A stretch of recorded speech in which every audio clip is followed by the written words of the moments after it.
After a career of lugging around massive camera gear, doing shoots with Hollywood directors like Quentin Tarantino and Oliver Stone, and being a part of Emmy Award-winning television shows produced worldwide, now I decide to make my life easier. Today, I'm carrying 4 cameras, but traveling light. I'm CJ with Electric Eye Network. Let me show you what I'm using and how the finished footage looks. Hi, today I'm doing a recruitment and fundraising video for the Caneo Youth Conservation Corps, or CYCC. They'll be planting trees in a remote hiking destination. There's a busy day ahead with a lot of work to capture. I'm shooting this in a documentary style to keep it as natural and unstaged as possible. I want to immerse the viewer in the situation. There's a lot of crows around. This is a very nice wildlife area. Okay, stop laughing at me, brah. I want to immerse the viewer in the action, letting them witness it, kind of like a fly on a wall or a bird in a tree cackling at me. I'm gonna have to move swiftly, stay ahead of the action, not asking people to do things or redo things. I wanna do the chronology of the events of the day without influencing them. So I try to stay as invisible as possible. CYCC got me some drone footage earlier of the project's location and surrounding terrain, so I'll have that to use in the video. I just met up with Julian, one of the volunteers with CYCC. He's informed me that the kids will all arrive here together in a van in a few minutes. They'll have a quick morning meeting, they'll gather all their tools and accessories for the project, and then we'll all head out to a remote location together. I'll be away from my vehicle all day long, so I'm gonna take all my lightest weight gear and try to see how good a video I can do just with what I can fit in a small camera backpack. I'm bringing 4 cameras, just batteries and memory cards, no fancy accessories, not even filters. This will be real-world footage you can easily get from these cameras on day 1, straight out of the box, without any rig build-outs. Let me show you what I've got. For most of the day, I plan to be using this. This is the DJI Osmo Pocket 3. I'm gonna be trying to achieve cinematic, sweeping shots that are just smooth and beautiful and look like I did it with a much more expensive set of gear. This is the day when this little camera gets to show what it can do. Let me show you what I've got packed in the camera bag. This will hold everything I need all day long. This is just a rain cover / dust cover, anything cover, but also adds some extra packaging to the stuff. I brought the Canon R8. This is my full frame go-to camera, and this is going to allow me to get any shots that the Pocket 3 is not capable of getting. Things that I know I'll be craving, like zoomed in shots, close-up cutaways. This will allow me to add a lot of variety to the cinematic shots I'll be getting with the Pocket 3 all day long, because they'll all be very wide angle. There's a 100 to 500 millimeter lens for the Canon, and that'll really allow me to zoom in and get some close-ups. In case I want to be far away from my subjects so that I get more of a candid action, I want them to be acting naturally, not even aware that I'm shooting them sometimes. I've got a 16 millimeter lens here, a 35. I have a little light for fill in case I want to spot somebody's face or something. A lens hood in case the glare is bothering me. I don't usually use it, but if I need it. And the second camera that's in the backpack here, I've brought the Sony RX100 version 7. This camera can basically do anything well. In case something else goes down, or I just need a plan B or a second angle, whatever. This is gonna be my backup camera. And last but not least, the fourth camera I'll have with me will be my iPhone 13 Pro Max. I know what to expect from this for super close-ups or any shots that I can't get quickly enough with the camera that I have in my hands at the time. So this can really bail me out in a lot of situations with full 4K quality. In the top compartment here, I just have all my tiny accessories like extra memory cards, extra batteries, the windscreen for the DJI Mic 2 in case there's a little wind out there. I'm wearing the mic right now and I'll use it for all of my subject interviews. Here's an external mic that I can plug into the transmitter, and in case I want to have it a little more concealed, a charger, some lens wipes, a Swiss Army knife. I mean, that can be good for a lot of things. And then just in case I want it, I'm able to bring this Joby little flex tripod along. I'm hardly even using the space in this backpack. It's got all kinds of pockets everywhere on the sides, top. I could have actually brought this little tiny one, except it wouldn't hold the big lens. Since it's a client shoot, I like to be ready for anything, and I can always add snacks or water bottles as needed.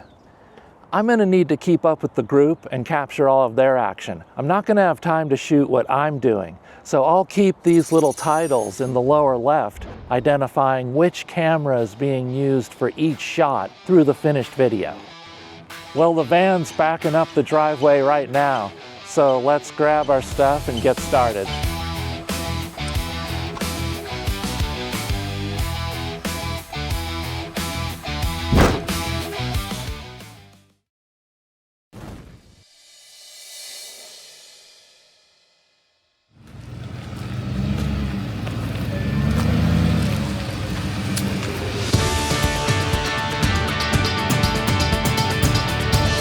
Morning, guys. Morning. What really makes the Youth Corps special is that these kids come from all different walks of life. They come from different schools. They hang with different crowds. When they arrive here, they start immediately building friendships. Every few weeks, we have a new youth member join us. And we have a little ritual where everyone talks to the new member of the crew, tells a little bit about themselves. We start each one of our days talking about our week. It's a quiet time for us to reflect on the students on how was their week at school, how's everything going in their household, how's their family, how are sports, and we learn something every week about another member of the crew.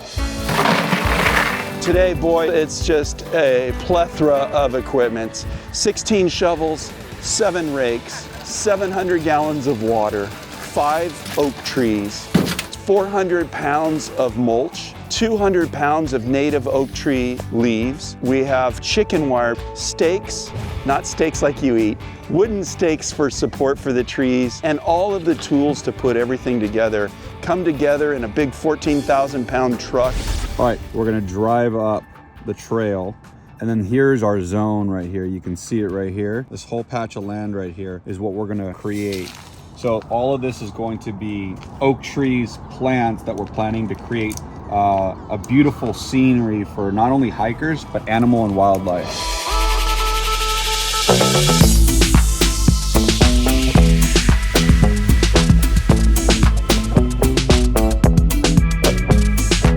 So here we are in a remote spot up in the Santa Monica Mountains. What we're doing today is we're using youth of the Conejo Valley to restore 23 acres of historic native oak savanna and woodland that had been wiped out from 1950s on up. When we arrive with our youth crews, the first thing we do is go over safety. It could be anything from snakes to the equipment we're using. Once we do that, we typically break up into squads. The kids rotate kind of who's in charge, and each kid gets a shot at leading the rest of the group. And it's a little bit of competition. They actually really enjoy it on whose tree's going in easier and who's having fun. So see this right here? That can never be lower than the dirt around it. We're teaching a lot of real-life applicable skills. In each group, everyone has a specific task that needs to be done in order for the general group to succeed. We've realized that gophers not only come from the sides, but they come underneath. So we are going to layer this with mesh so the gopher can't come up. You can see there's teeth mark right in here. The gopher literally ate the whole root. This was all root, and so the tree died. Yeah, go ahead and wrap it. We're taking the time to mentor the youth, at the same time employ them, and at the same time give them two important things in life: a sense of joy and a sense of hope for the future. With this, I was taught how to be, how to talk, how to present myself, how to help me with job interviews, schooling, how to balance life. The advantage is like being able to have a community with all of us here, being able to help the environment. I'm a really shy person and a shy and timid person, I would say. And CYCC has helped me open my friend groups, open doors to new possibilities. I never would have expected myself working here with good people, but it's really helped me come out of my shell. And I'm really interested in biology, so this is something I really love doing. The large tree behind me weighs over 225 pounds. So these teenagers are having to learn how to get that down in the hole, digging these holes, mixing the soil to get the right pH for these native oak trees. In fact, the kids have practiced out here taking soil samples and have learned all about pH. So we're incorporating STEM into actual learning and working experience. They're making $20 an hour to learn to work, and they're obtaining work skills, career advisement. Each one of the kids that have matriculated out of our youth corps have received jobs in the community because of their experience. So they're really taught the work ethic and the ethos of working not only in nature, but we give classes on how to interview for jobs, how to do teamwork, how to get along with coworkers, all in the landscape of nature. It's really interesting because winds are coming in right now, and so we had to stake them really deep into the ground to make sure that those winds don't knock them over. Today was a really, really successful day. We've learned a lot. We learned about gophers. We learned about watering. We've learned about how to really make an impact here. The kids did fantastic today. They were all super active. We watered all the trees. We're up to about 25 or so trees. We got about another 75 left, the rest of these 23 acres. So we're really excited about the continuation of this project, and we appreciate all the support from the community that makes this project happen. We want to thank Southern California Edison, and we want to thank the Ventura County Community Foundation and the Environmental Collaborative of Ventura County for making these possible for these teens to contribute to the community, to give a future for them. They're going to come back here 40, 50 years from now and see what they've done for the community and what the community does for them. So thank you, Southern California Edison. I've learned a lot, and yeah, if it wasn't for this program finding me and Tim and everyone else on the board of directors giving me a chance, I could confidently say that I wouldn't be in the position that I am. I would say the most important thing we're teaching everyone is how to be a family, how to be a functioning family. In the future, I want to be able to come take my sister and my family here, and I want to show them around. I want to be able to tell them, like, I planted this.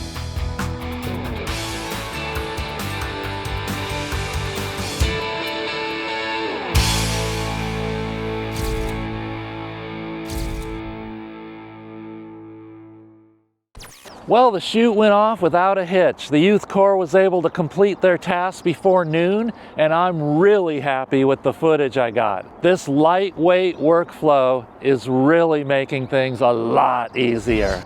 I was able to achieve the cinematic look I was aiming for without the hassle of heavy gear. And remember, no special accessories, no filters, no tripod. I didn't even need to use the little bendy tripod I had with me. That's a huge win for me. With the built-in gimbal and the stabilization on the Pocket 3 and the stabilization that's built into the other cameras, I was able to have rock-steady shots when I wanted, and then shots with intentional movement the rest of the time. After years of lugging massive cameras and heavy batteries on shoots, this was a dream. The portability of these tools and the 4K footage they capture has completely changed the way I work. It allows me to be more creative than ever. Oh, now the trash truck has to come. It's like clockwork that you have stuff like this happen on shoots, believe me. You just have to get used to it. Thanks for watching. I hope you enjoyed hearing my approach to the shoot today. I'm going to be using this workflow much more often now. It's amazing how far technology has come.